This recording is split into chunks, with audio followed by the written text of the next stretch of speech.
Office of the Medical Examiner, Pete'sville. Dr. Jack Hampton is speaking. How can I help you? Good evening, this is Kate Brooks. I'm not sure if you remember me. A few weeks ago, we talked about an article I'm working on. It's about your wife. I dropped by last Friday to speak to you, but you weren't working at the time. I asked the security guard to pass on a note for me. I would like us to discuss the topic of... I thought I had made it painfully obvious for the last time. No! Please don't call me again and stop inquiring about my wife. Damn journalists. They don't let me work. God damn it. I'm not in the best frame of mind to record a lecture for my students now. I'm feeling completely broken. Where did I leave my meds this time?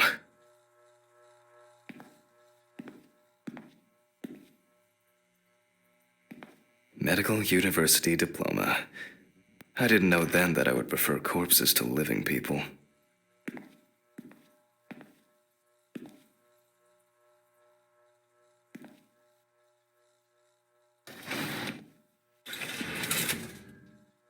Archives.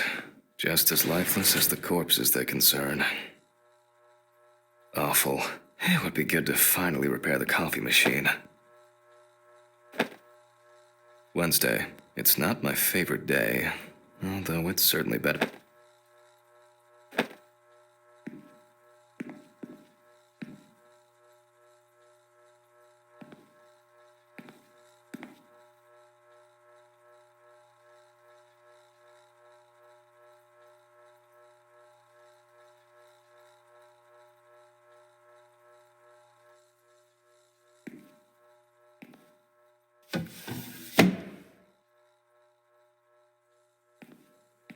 Not very comfortable, but suitable for night shift. I work with corpses, but I don't have to smell like one.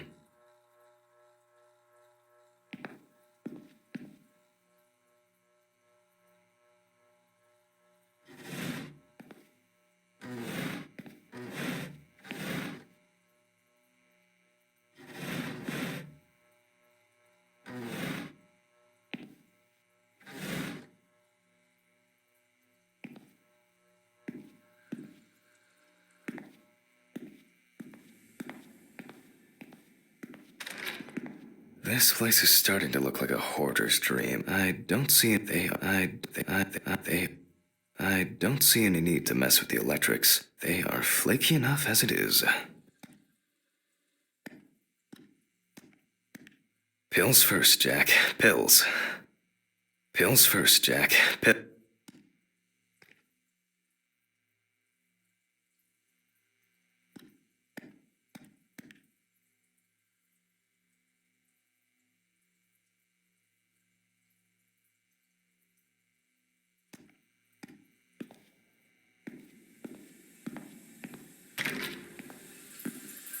Only useful when I need to clear leaves from the gutters. But why in the bathroom? Okay, time to pull myself together. And get back to work.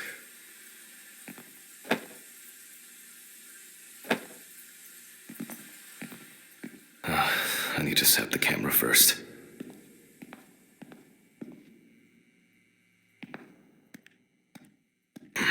Now remember, Jack, don't forget, hit the record button this time.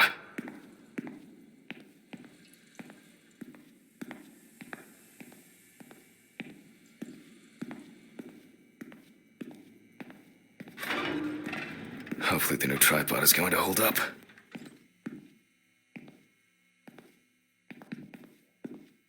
Poor soul. I get cases like this more than any other.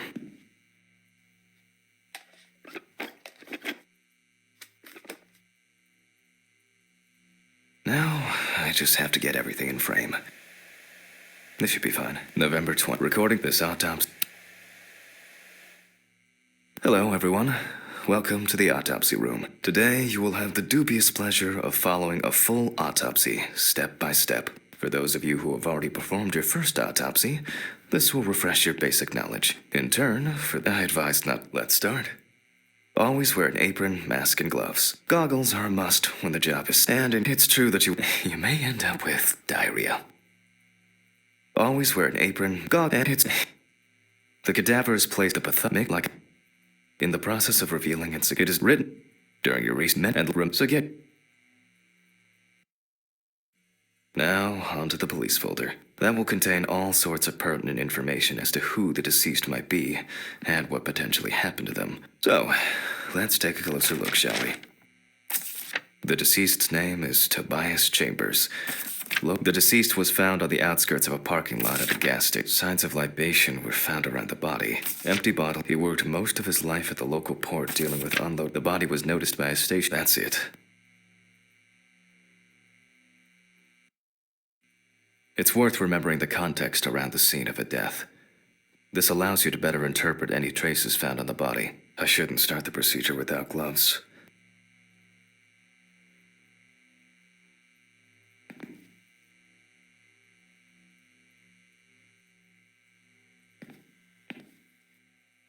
Now it's our turn to take some pictures for our files. If I can just remember where I left the camera.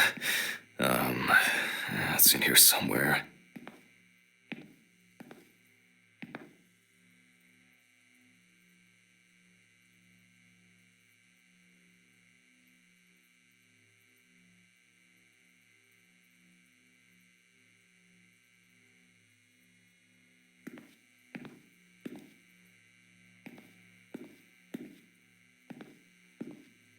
Aha!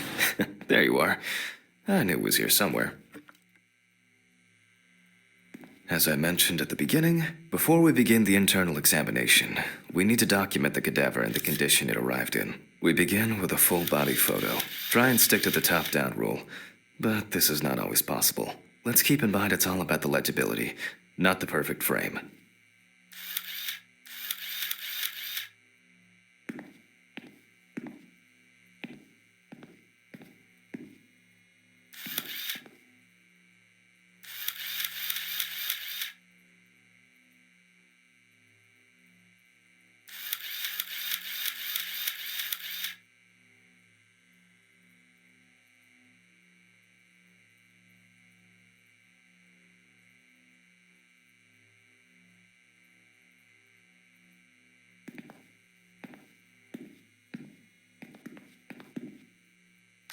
Voila, now we move on to the next step, looking for traces. Take your time. Look at the corpse from different sides, from different angles, up close, and from a distance. You're looking for anything out of the ordinary.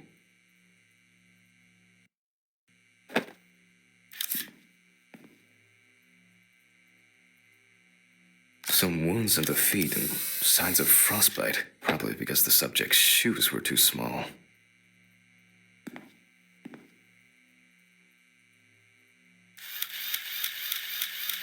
That's something interesting.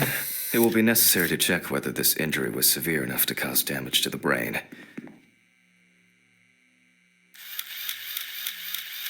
A poorly healed wound. Looks old. I'll take a closer look later.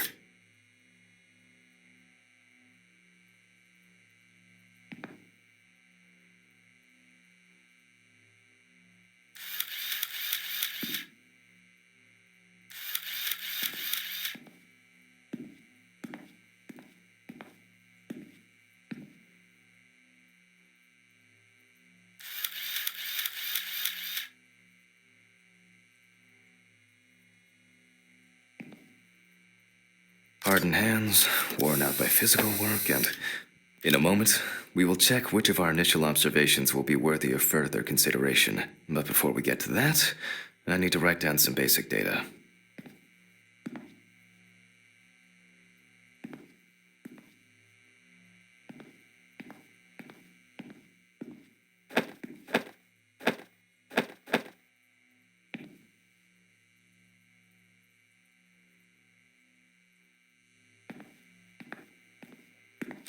Personal information. The deceased was unclothed. Date. Okay. As you can see, I note everything down on previously prepared forms. Every pathologist must keep a detailed record of every step of the autopsy. This not only allows you to track the procedure, but also collates the results together, upon which you may back up your conclusions. So, enough of the boring prep. Let's begin by taking a closer look at the spots I photographed earlier. For this, you're going to need a magnifying glass.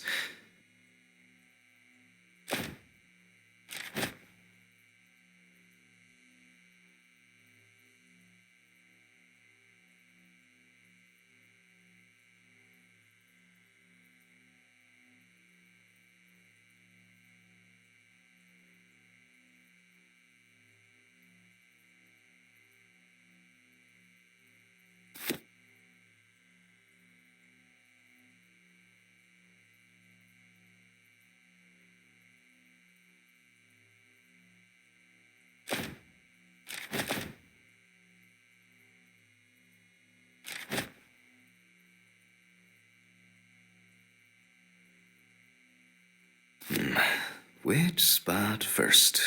It looks like a burn mark. No doubt painful, but it's not pertinent for this case.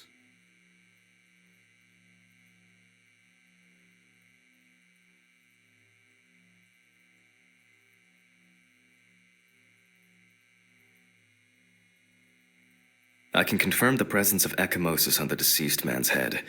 The appearance indicates the intravital nature of the wound. Add alcohol, which I can clearly smell, and this was an accident just waiting to happen.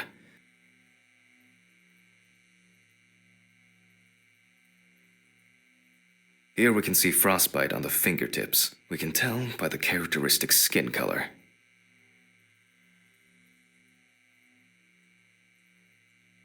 Definitely a painful mix of frostbite, abrasions, and blisters. Old Toby had been wearing shoes too small for him for a very long time.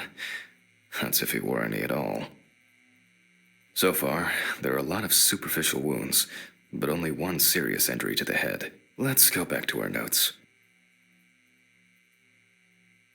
First, I mark the location of the injuries and make notes for each one. So,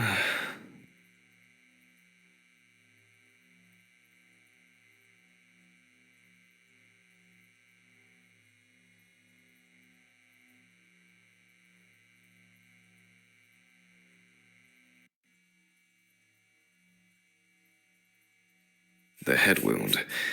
Even though this were not in frost, if Toby's body was cold for a prolonged period, the frostbite could have resulted from the body's defense reaction. Various types of accidents are a common cause of death among the homeless and the elderly. This is of note, considering that the nights have been particularly nasty lately. We will check if there are any signs of freezing internally. Since the deceased clearly smelled of alcohol, I'll add alcohol poisoning to our list.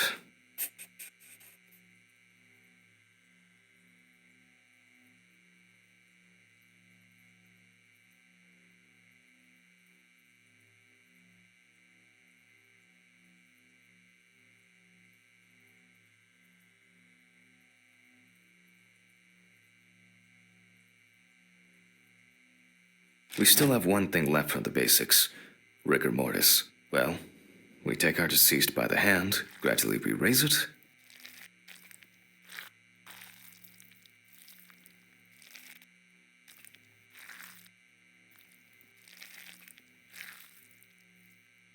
Now let it go.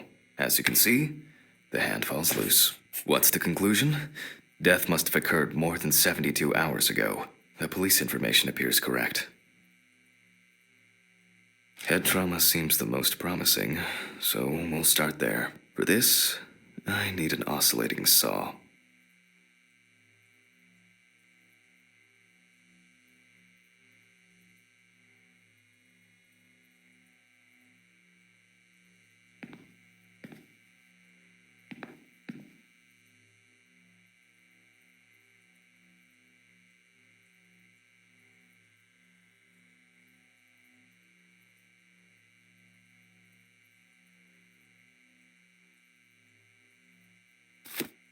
The cut is made from ear to ear.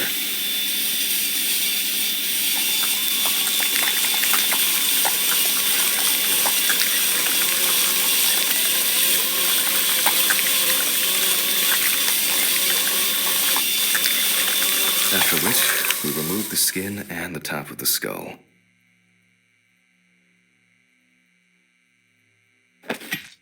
After the basic examination, we can see that the brain's cerebral gyri in both hemispheres are symmetric. The brain looks good. Let's take a cross-section. Some pathologists prefer to examine organs without removing them. However, for me, it's much more convenient to examine them on a board, which we'll do now.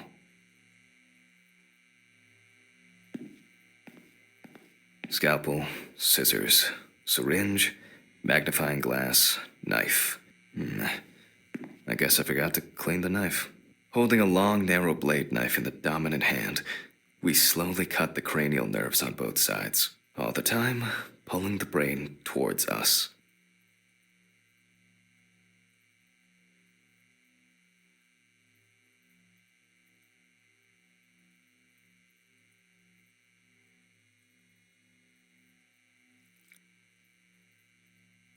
So far, so good. The hematoma seems to have had no effect on the brain.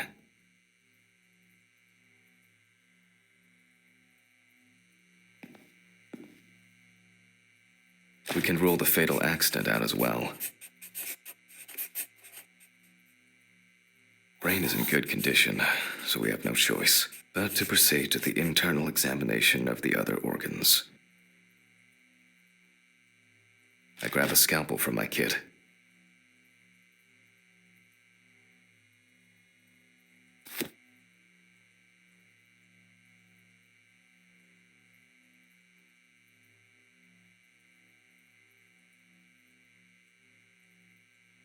The incision should be in the shape of a letter Y. We use a deep cut to reach all the way to the ribs and to penetrate the abdominal wall.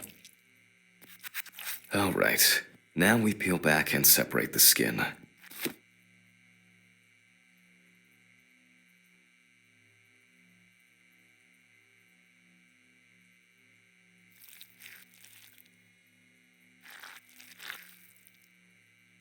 Now, we need to remove the ribs. We'll need the loppers for this.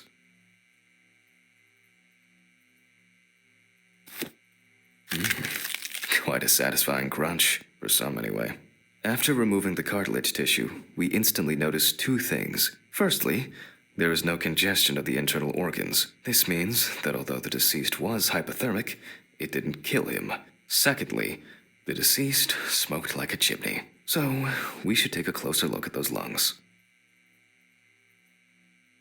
We can see widespread black and tarry deposits caused by smoking. Despite the tragic condition of the lungs, they are not the cause of death. Alice smoked too. It didn't kill her, but... what was I talking about? Lungs. Yes. Advanced inflammation. What now? The syringe. Now's a good time to collect some samples.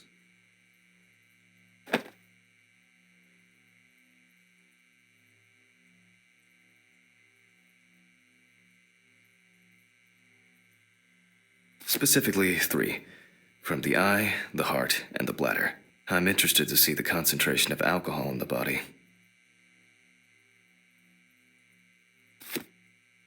5 milliliters from the left ventricle should do it. Now from the bladder, we draw about 10 milliliters of fluid. Vitreous humor analysis is very useful in indicating long-term alcohol abuse. Now we take our samples to the centrifuge. But before I do that, I need to find my notebook. My dyscalculia means that I always double-check the settings. Please excuse me while I run and fetch it. My old ideal for all the fluid tests I need to perform during an autopsy.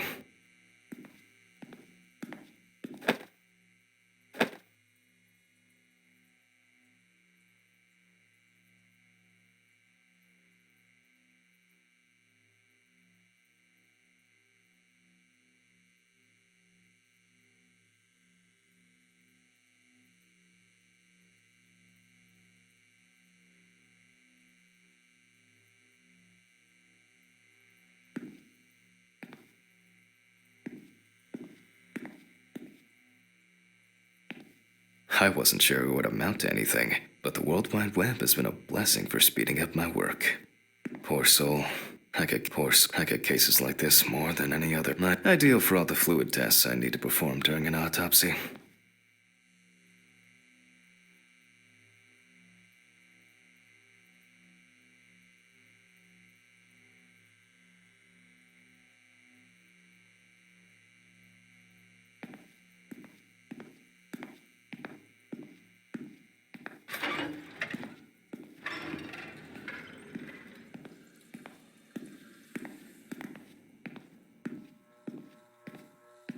This whole thing is covered in stains. I should check this out under the microscope sometime.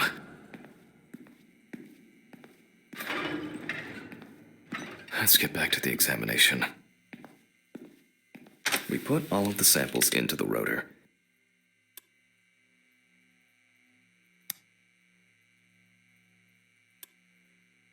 Now, we set the appropriate time and speed.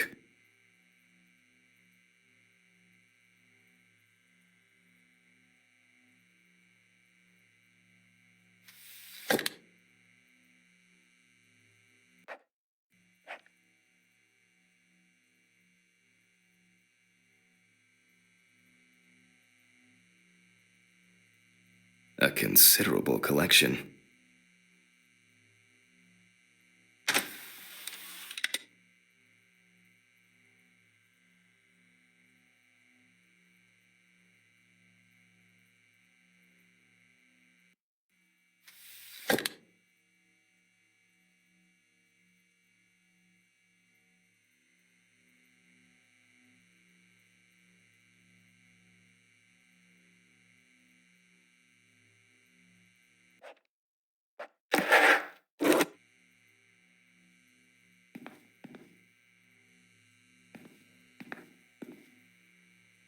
Some of my previous cases, a reminder of more prosperous times.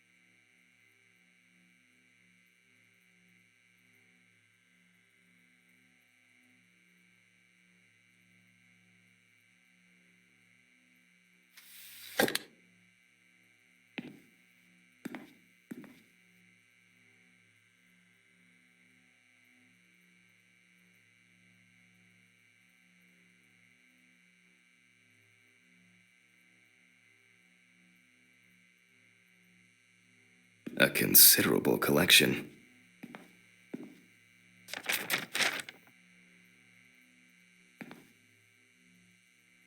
Some of my previous cases, a reminder of